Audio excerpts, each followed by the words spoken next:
Başka kanallarda da səndə mi bəzi bir dini kanallar var.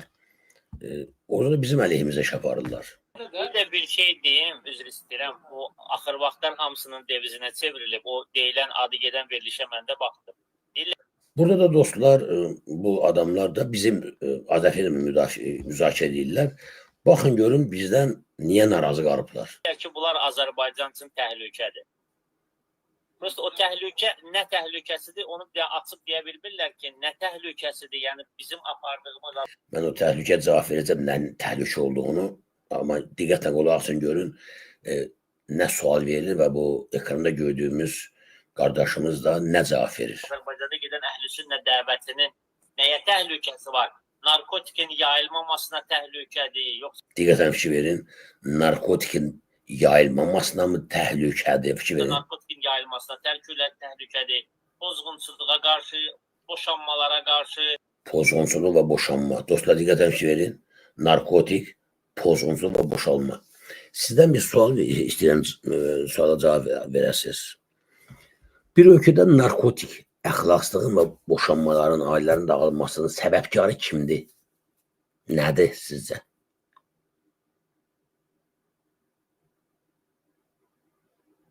Çox hacmam yazsın. Ekranda gördüyünüz bu qardaşı var. Mən bir dəfə bir ifadə işlətdim. Bəziləri məndən incirlər ki, sən nə söz deyirsən ki, saqqallar ağıllarından uzun. Üzr istəyirəm, ola bilər kiməsə qəbrinə dəyir bu söz. Ola bilər, mən sadə fikrimi daha da rahat çatdırmaq üçün, bəzən diqqəti də vermək üçün deyirəm, yoxsa mənim Allah bir ki, niyyətim kimisə təhqir eləmək deyil adam, mən niyə təhqir eləməliyəm ki? Amma istəyirəm bu suala cavab verəsiniz. Ay maşallah hamı yazır burada. Zöhrə Səfərov rejim, idarəçilik, rejim, sosial problemlər. Sosial problemlərin səbəbkarı kimdir? Kim yazır bunu sosial problemlər? Rauf Zeynalı. Gözəl qardaşım. Sosial problemlərin öz-özünə səbəb deyil ki. Sosial problem özü bir nəticədir. Səbəbdən mən danışıram.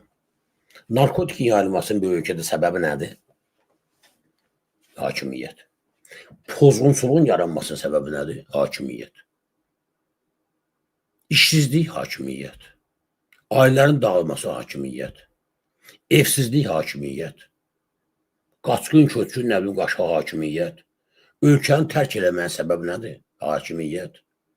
İndi ana qulaqsın, gör nə deyir, qardaşlar. Və yaxud da içki, zinakarlıq, başqa digər günahların... İçki və cinayətkarlıq. 5 adam orada şey sayır. İçki və cinayətkarlıq, narkotik, əxlaqsızlıq və boşanma. 5 böyük bir sosial problem sayır. Deyək, biz bunlara təhlükəyik, baxın. Dayanmasına qarşı mı təhlükədir? Əgər onu deyirlərsə, nə gözəl. Başqa nəyi deyirlərsə, nəyə təhlükədir? Bir də onu bir argument olaraq bir məsələni ortaya qoysunlar ki, bu dəvətin filan şeyə bir təhlükəsi var. Yəni, müsbət bir şeyə təhlükəsi var. Biz nə deyir? Bir dənə kişi var, o din və hüquq verilişi bıraxır. Yəni, ağsaqqal kişi də ayıb deyil. Qurban Məmmədov. Dostlar, din və hüquq dedilər. Mənim belə bir kanalım yoxdur. O gün dedim mən sizə. Kimsə, bilmirəm indi kimdir, götür mənim şəklimdən istifadə edib, TikTokda belə bir kanal yaradıb. Mənim oradan, çıxışlarımdan müəyyən istəyə kəsib orada yayır. O da elə tabağa kimdirsə. Mən şəxsən tanımıram. Allah'ım şahidi ki, o adamı tanımıram mən. Mən hətta o kanalda şikayət elədim. Sonra o kanalı tapdım, onu yaradana da məktub yazdım ki, bu nə hərəkətdir, bu yaxşı hərəkət eləmirsiniz. O da çox belə bir sağlam cavab verdi mənə. Dedi ki, Qurban Məmmədov, siz canlı efir aparırsınız. Sizin efiriniz ictimaiyyət üçün açıqdır. Sizin şəxsi həyatınız deyil. Nə bilim, dedi orada müəlliflik hüququ pozmam, emblemi, bu həmişə logonuzu göstərirəm və hamı gör ki, siz danışan. Mənim dedi, öz məqsədim var. Mən sizin və başqalarının çıxışlarından istifadə edib, din və hüquq, din və siyasət, əxlaq mövzusunda cəmiyyətə məndə sizlərin özünüzün yaydığınız materiallar əsasında informasiya verirəm. Burada nə pis görürəm ki? Bizim adamın özünün bir məntiqi var. Özdə niyyəti də yaxşıdır, xoşdur niyyəti. Hətta o yaydığı bəzi materialların əsasında o bayaq dediyim bəziləri ki var idi. mənim əleyhimə söyüş, təhqir ağızdan yazırlar, danışırlar, zəng edib ara bir razborka çağırırlar, mən gedirəm, çox həvəsli olan razborkasına iştirak edirəm. Bu qardaş da, baxın dostlar, oturdular bizi müzakirə edirlər. Dəvət edərdi onu, yəni belə də orada danışır ağsaqqal. Qurbanı deyirsiniz yəqin. Nəsəncə qardaşların şəkillərini qoyur videolarını. Deyir ki, misal üçün bunlar dövlət başçısına nə etdilər? Dua elədilər. Qardaş nə etməlidir? Dövlət başçısı söyməlidir. Yəni bunu əgər misal üçün əgər bunlar özlərindən desə, deyərsən ki, hə, bizim kitablarımızda belə Farsdan, Müslümdən tutmuş. Yəni budur da. Sonra diqqətlə bir şey fikir verin. Deməli, bütün bu nağılları, cəhaləti yaradanların belə bir argumenti var. Bizim kitablarda var. Dərhal deyirlər ki, Sünni və Şiə kitablarının hamısından var. Olsun ki, var. Sən kitabın səhvdir də. Əgər varsa, o kitab səhvdir. Məsələ bundadır. Bu adamlar elə bilirlər ki, güya 1000 il bundan qabaq yaşayan adam bundan ağıllıdır. O nə yazsıdır, düzdür və stolun. Ona istinad edir ki, kitab var da, mən kitaba istinad edirəm. İndi mən götürüb kitab yazıram. Deyirəm, uğurluq halaldır. Hə? 1000 ildən sonra sən gəlib deyə bilərsən ki, necə kitab var da, o vaxtı Qurban adı var adı, yazmışdı ki, uğurluq halaldır. Qurana zidd olan bütün kitablar əsassızdır. Onu kim yazıb, kim deyib, fərqi yoxdur. Qurana uyğun deyil bu. Biz Asim müəllim, yəni onlara Asim müəllim, o cür insanlara qulaq asan yoxdur deyə. Yəni bilmirlər nədən danışsınlar. Qardaş var. Sənin başına dönüm. Bizdə qulaq asan yoxdursa, sənə sual verən kimdir? Baxın dostlar. Nə bilim, qulaq asın. Götürlər, qoyarlar, indi tema tapıblar. Yəni bizə sataşmanın özlərinə reyting yığmaq istəyirlər. Sən demə, mən bunları ifşa eləyəndə özümə reyting yığıram. Yəni onlar başını boş bırakın. Ateistlər etiraf elədilər ki, biz məsələni seçdik ki, çünki günümüzdə ən aktual məsələdir din mövzusu. Bəli, bəli. Yəni onlar da onun üçün belə şeylər publika işləmək üçün. Mən tanımıyorum qardaş. Şimdi buradan ona müraciət edirəm.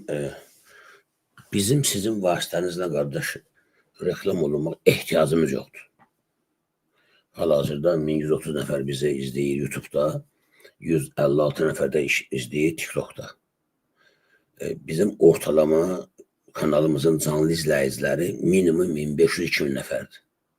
Minimum, yəni standart bizim bir ailə televiziyası kimi izləyici sayımız var. Və bugün Azərbaycanda fəxrlə və qürurla deyirəm ki, Azərbaycan ictimai şuuruna və əxlaqına gündəmə təsirləyən bir nömrə kanal Azərfilm kanalıdır. Bizi Azərfilm ailəsi olaraq. Bununla da yenə qürur duyuram mən. Mənim belə bir niyyətim yoxdur, reklam olunmaq üçün kimləsə istifadə edəyəm. Amma, gözəl qardaşım, sizin əleyhinizə mən ona görə bu təbəqat aparıram ki, siz yanlış yoldasınız. Bu efirində sənin, mən bu ekrana gözü qardaşa müraciət edirəm. Sənin bu efirində sual verən adam 5 bəla, sosial bəla sadaladı. Narkotik, əxlaqsızlıq, nə bilim, cinayətkarlıq, zinakarlıq, 5 dənə böyük problem saydı. 5'inin də səbəbkarı rejimdir. Sual.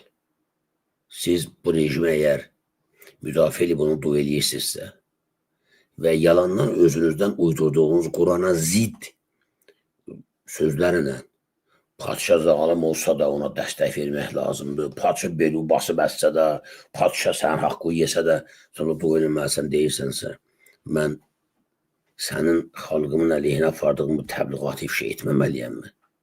Yox.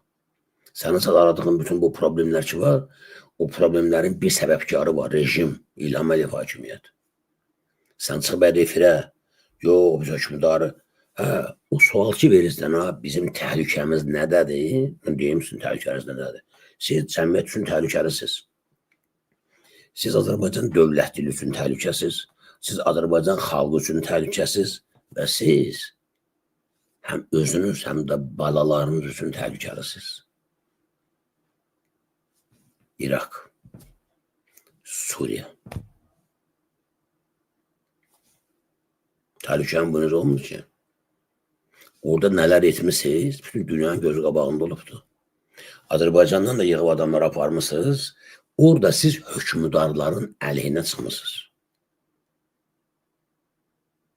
İraqda və Suriyada, eləcə də başqa müsəlman dövlətlərində, İslam dövlətlərində siz ilk dəfədə 1130-cu ildə, 18-ci əsrdə Saudiyədə hökmdarların əleyhinə çıxıb qan töküb gəlmiş hakimiyyətə. Təhlükəsiz bundan deyirsən, nəyə təhlükə? Siz bilmirsiniz nəyə təhlükəsiz? Siz özünüzə deyəndə, öz balalarınıza təhlükəsiz. Biz sizə deyirik ki, qardaşlar, siz gəlin, bu xalqı allatmayın, azdırmayın bu milləti. Bu millətə zülm verən, bu milləti bu hala salan rejim deyiləməli hakimiyyətidir. Və bu hakimiyyəti bu seçməyib. Sizin istinad etdiyiniz o ayə var ha Quranda, Allah, Peyğəmbərə və içinizdən çıxan, ifadə fikrin, içinizdən çıxan, özünüzdən olan əmirlərə tabi olun, amirlərə tabi olun. Bunun mənası odur ki, Allah bəllidir, Peyğəmbərlər bəllidir. Bu içinizdən olan nədir? Şiə buna deyir ki, imamlara deyir, filankəsi deyir, konkret ad çəkir. Quran-ı Kərimdə isə deyir ki, özünüzdən olan. Quran tək ərəb üçün deyil. Quran Yapon üçündür. O yaxşı, o özünüzdən olan deyəndə nə başa düşməlidir? Yapon yəni özü deyən kimdir bu özü? Yapon da özü. Və Yapon içindən nətər çıxacaqdır ərəb? Hə? Baxın dostlar, bir ayəni yanlış təfsir eləməklə, təbliğ eləməklə İslam dünyasının belini bula qırıblar. Qan tökürlər 1400 ildir.